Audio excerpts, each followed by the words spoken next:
భూమి శోభచంద్ర ఫోటో వైపు చూస్తూ, ఏంటమ్మా ఇది? నా భర్తని నాన్న చంపేశాడు. నేను చంపాడని చెప్పి పిన్నిని నాన్న దూరం పెట్టాడు. మరి నా భర్తని చంపిన నాన్నని నేను దూరం పెట్టాలి కదా! కానీ ఆ సూర్య ఏమో పెళ్లి చేసుకోకపోతే నాన్నని జైలుకు పంపిస్తానని బ్లాక్మెయిల్ చేస్తున్నాడు. నాన్న జైలుకి వెళ్తే నేను తట్టుకోలేనమ్మా.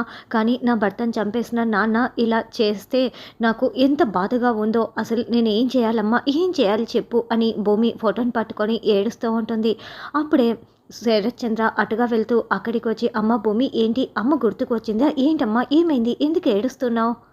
నువ్వు ఏడుస్తూ ఉంటే నేను చూసి తట్టుకోలేను భూమి. నీ సంతోషం కోసం నేను ఎంత దూరమైనా వెళ్తాను. ఆ గగన్ గాడు నీ జీవితంలో లేకపోతే నేను ఎంత సంతోషంగా ఉండేవాడినో. ఆ శారదన్న, ఆ గగన్ అన్న నాకు అస్సలు నచ్చదు భూమి. అయినా అక్కడ ఉన్నది ఆకాష్. నువ్వు గగన్ అని అనుకుంటున్నావు. గగన్ ఆ రోజే చచ్చిపోయాడు. నువ్వు ఇంకా గగన్ని మనసులో పెట్టుకున్నావు చూడు, అది నాకు అసలు నచ్చటం లేదు భూమి.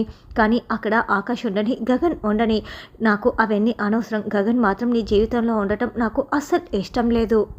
ఆ గగన్ విషయంలో మాత్రం నువ్వు నన్ను అపార్థం చేసుకోకు భూమి. ఆ గగన్ అంటే నాకు నచ్చదు కాబట్టి నేను నీకు ఎలా చెప్తున్నాను. నీ సంతోషం కోసం నేను ఏమైనా చేస్తాను. నువ్వు మళ్ళీ పెళ్లి చేసుకో భూమి. ఈ ప్రపంచం మొత్తం జల్లెడ పట్టైనా సరే నేను ఒక మంచి వ్యక్తిని తీసుకొచ్చి నీకు పెళ్లి చేస్తాను, ఒప్పుకో భూమి అని శరత్చంద్ర అడుగుతూ ఉంటాడు. అది కాదు నాన్న అని భూమి అంటే, చూడమ్మా భూమి, నువ్వు ఏం చెప్పబోతావో నాకు చాలా బాగా తెలుసు. కానీ నువ్వు మాత్రం పెళ్లి చేసుకోవాలి తల్లి. నేను నిన్ను ఇలా చూడలేకపోతున్నాను, అది కూడా నేను చచ్చేలోపు అని శరత్చంద్ర అంటే, నాన్న అలా మాట్లాడకు అని భూమి అంటుంది. నేను ఏ 20 ఏళ్ళలో 30 ఏళ్ళలో బ్రతకను భూమి. అది మీ అమ్మ ద్వారానే నాకు తెలిసింది. ఎప్పుడైనా నేను పోవచ్చు. కాబట్టి నువ్వు నా కోరిక తీరుస్తావని అనుకుంటున్నాను. నువ్వు ఆ ఆకాష్ని ఎందుకు తీసుకొచ్చావో నాకు తెలియదు. కానీ నువ్వు ఇలా పెళ్లి చేసుకోకుండా బాధపడుతూ ఉంటే మీ అమ్మ బ్రతికి ఉంటే చూస్తూ ఊరుకుంటుందా చెప్పు. నేను అంతే కదా. ప్లీజ్ భూమి, నా మాటని అర్థం చేసుకో. త్వరలో నీ నిర్ణయం చెప్పు అని శరత్చంద్ర వెళ్తాడు. అపూర్వ ఇదంతా వింటూ ఉంటుంది.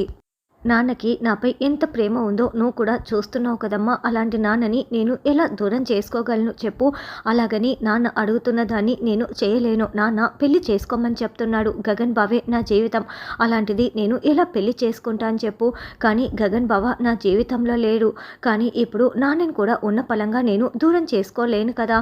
కానీ అందుకని పెళ్లి కూడా చేసుకోలేను కదా. లేదమ్మా, నేను నాన్నని కాపాడుకోవాలి. నాన్నని కాపాడుకోలేకపోతే నా బ్రతుక్కి అర్థమే లేదు. నేను నాన్నని కాపాడుకుంటానమ్మా, కాపాడుకుంటాను అని భూమి చెప్తుంటే అపూర్వ ఇదంతా సంతోషంగా వింటూ ఉంటుంది. తర్వాత బయట సూర్య అపూర్వ కలిసి మాట్లాడుకుంటూ ఉంటారు. ఏంటి మేడం, భూమి తన నిర్ణయం చెప్పిందా? నేను ఎలాంటి షాక్ ఇచ్చాను, ట్విస్ట్ ఇచ్చాను అని సూర్య అంటే, ప్రస్తుతానికి అయితే పెళ్ళికి ఒప్పుకోలేదు. అలాగని పెళ్ళికి ఒప్పుకోదని కాదు, ఖచ్చితంగా ఒప్పుకొనే తీరుతుంది అని అపూర్వ అంటే, నేను కూడా ఆ నిర్ణయం కోసమే ఎదురు చూస్తున్నాను అని సూర్య అంటే, నీకంటే ఎక్కువగా నేను ఎదురు చూస్తున్నాను. కానీ నీలాంటి వాడిని కట్టుకుంటేనే కదా భూమి రోజు చస్తూ బ్రతుకుతుంది అని అప్పుడు అంటే, ఏం మాట్లాడుతున్నారని సూర్య అంటాడు. అంటే ఇష్టం లేని పెళ్లి చేసుకుంటే అది రోజు చస్తూ బ్రతుకుతుంది కదా, ఆ ఉద్దేశంతో మాట్లాడుతున్నాను. అసలు ఆ భూమి అసాధ్యురాలు, సామాన్యమైంది కానీ కాదు. నా బావ నన్ను అసహించుకునేలా చేసింది. నేను ఆ ఇంట్లో మహారాణిలా బ్రతికేదాన్ని, ఇప్పుడు పని మనిషిలా బ్రతుకుతున్నాను. అలాంటి భూమి నాశనం అవటం నా కళ్ళతో నేను చూడాలి కదా. అది జరగాలంటే మీ పెళ్ళి జరగాలి అని అప్పుడు అంటుంది. ఖచ్చితంగా పెళ్ళికి ఒప్పుకుంటుంది కదా మేడం అని సూర్య అంటే, భూమికి అమ్మ లేదు, ఇప్పుడు ఉన్నది నాన్న ఒక్కటే. కాబట్టి నాన్నని కాపాడుకోవాలంటే ఖచ్చితంగా తను పెళ్ళికి అంగీకరించాల్సిందే. దానికి వేరే ఆప్షన్ లేదు. ఓకే చెప్పటానికి కాస్త సమయం పట్టచ్చు అని అప్పుడు అంటే, థ్యాంక్ యూ మేడం, ఒక రకంగా మీ వల్లే ఈ పని జరుగుతోంది అని సూర్య థ్యాంక్స్ చెప్తూ ఉంటే, చూడు నువ్వు భూమిని పెళ్లి చేసుకోవటం మాత్రం నాకు ఖచ్చితంగా జరిగి తీరాలి. సరే, నువ్వు భూమిని పెళ్లి చేసుకుంటావు, ఆస్తి అంతా నా చేతికి రావాలి. మళ్ళీ నువ్వు నీ అభిప్రాయాన్ని అయితే మార్చుకోవు కదా అని అప్పుడు అంటే, నాకు ఆస్తి అవసరం లేదు, మాత్రం భూమి మాత్రమే కావాలి.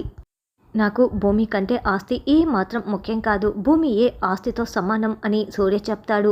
నీకు భూమి కావాలి, నాకు ఆస్తి కావాలి. భూమి ఇంట్లో నుంచి బయటికి వస్తేనే ఆస్తి నా సొంతం అవుతుంది అని అపూర్వ చాలా సంతోషంగా అనుకుంటూ ఉంటుంది.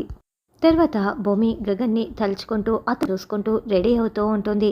అయితే అప్పుడే గగన్ వెనుక వైపు నుంచి సైలెంట్గా చప్పుడు చేయకుండా వచ్చి భూమికి కళ్ళు మూసేసి, ఎవరో చెప్పుకొని చూద్దాం, ఎవరో చెప్పుకొని చూద్దాం అని అరుస్తూ ఉంటాడు.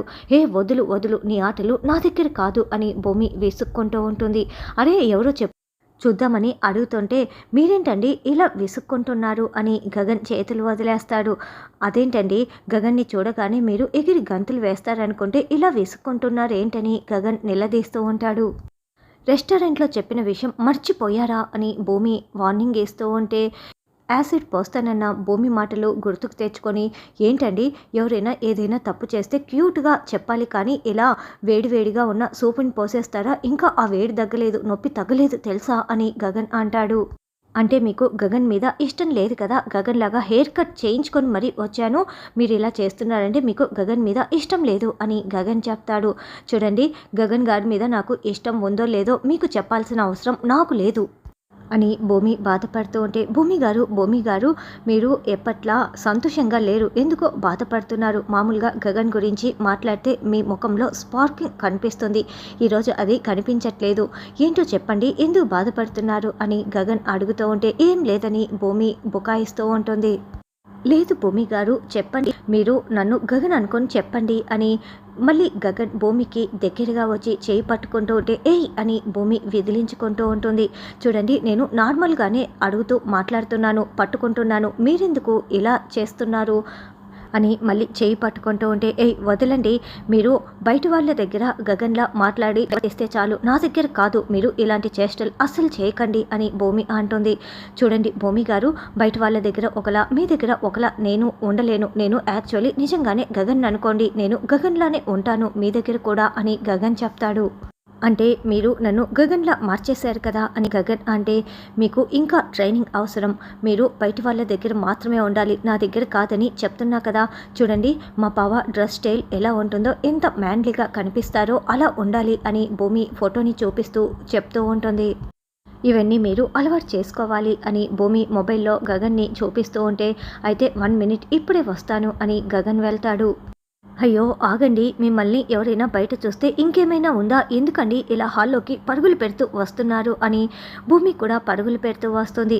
ఆగండి, ఇప్పుడు నేను ఆకలేస్తుంది, బాగా తినాలి, ఎంత ఆకలి అంటే అంత ఆకలి అని గగన్ తింటూ ఉంటాడు.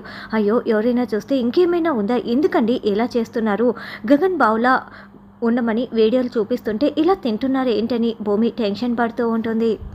అయ్యో రండి, ఎందుకండి ఇలా చేస్తున్నారు అని భూమి బతిమలాడుతూ ఉంటే, నాకు లేట్ నైట్ ఇలా తినటం ఇష్టం, నేను గగన్ని, మీరేం టెన్షన్ పడకండి అని గగన్ చెప్తుంటే, అయ్యో అసలు అత్తయ్య అక్కడ బాగానే చేస్తారు కదా, ఎందుకండి ఇలా తింటున్నారని భూమి అంటుంది.